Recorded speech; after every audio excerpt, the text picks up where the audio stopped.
80 के दशक में एक पब्लिकेशन स्टार्ट हुआ था, राजा पॉकेट बुक्स, जिसके ओनर थे राजकुमार गुप्ता। राजा पॉकेट बुक्स पहले सुरेंद्र मोहन पाठक, वेद प्रकाश शर्मा और अनिल मोहन जैसे नामी लेखकों के नॉवल पब्लिश किया करता था। राजकुमार गुप्ता जी के 3 बेटे थे, संजय गुप्ता, मनोज गुप्ता और मनीष गुप्ता। जब Rajkumar Gupta ji crime thriller novel publish करने में बिजी थे, तब उनके बेटों के दिमाग में कुछ और ही चल रहा था।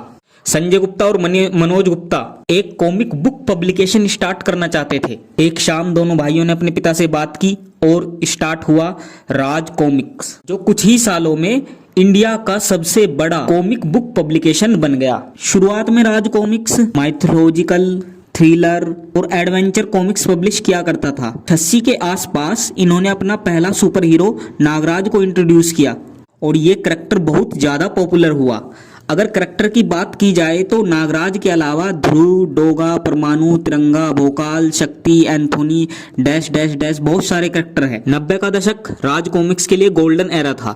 1997 में टीवी पर एक एड फीचर हुआ जिसमें सोनू सूद ने नागराज का रोल निभाया था। उन दिनों राज कॉमिक्स की साल भर में लाखों कॉपियां बिक जाया करती थी। तो 90 के दशक में राज कॉमिक्स अपनी हाईएस्ट पीक पर था। अब ये कॉमिक्स तो बहुत छाप रहे थे, लेकिन उनसे एक गलती हो रही थी, वे मार्केटिंग पर खास ध्यान नहीं दे रहे थे। दूसरी ओर डीसी और मार्वल अपने एनिमेटेड सीरीज व फिल्म बनाकर इंडिया में भी अपने पैर जमा रही थी। वैसे भाषा भी आरसी के लिए एक मुद्दा था।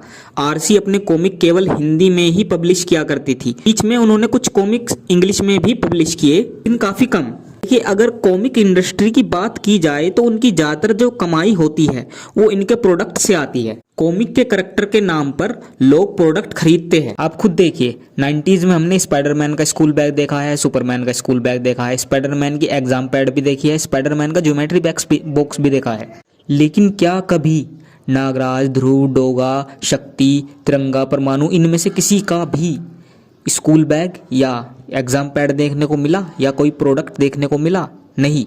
देखिए, प्रोडक्ट बनाने से करैक्टर की पॉपुलैरिटी बढ़ती है, और अगर करैक्टर की पॉपुलैरिटी बढ़ेगी, इंटरेस्ट बढ़ेगा, तो उसकी कॉमिक्स बिकेगी। फिल्मोग्राफी की बात करूं तो 90 के दशक में रक्षक नागराज नाम से एक टीवी सीरियल की शुरुआत हुई थी, लेकिन उसके 3 ही एपिसोड बन पाए। कुछ कारण थे जिनकी वजह से ये शो बंद हो गया।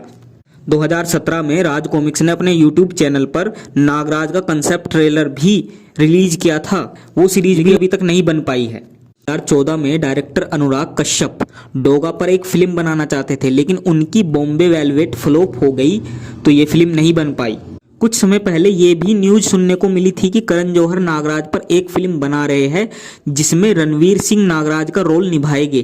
सुपर कमांडो ध्रुव की भी एक वेब सीरीज बनने वाली थी जिसका ट्रेलर भी रिलीज हुआ था। लेकिन फिलहाल ये सारे प्रोजेक्ट जो है या तो डिले हो गए हैं या फिर कैंसिल हो चुके हैं। मैं तो चाहूंगा कि आरसी भी मार्वल व डीसी की तरह मूवी या वेब सीरीज बनाए, लेकिन अभी इसकी कोई संभावना नज़र नहीं आ रही है। करंट स्टेटस की बात करूं तो कॉमिक्स ऐप भी बन रही है। राज कॉमिक्स का अपना ऐप है और सभी ऑनलाइन ऐप पर राज कॉमिक्स अवेलेबल है। अगर आपका कोई सवाल है तो आप कमेंट में पूछ सकते हैं।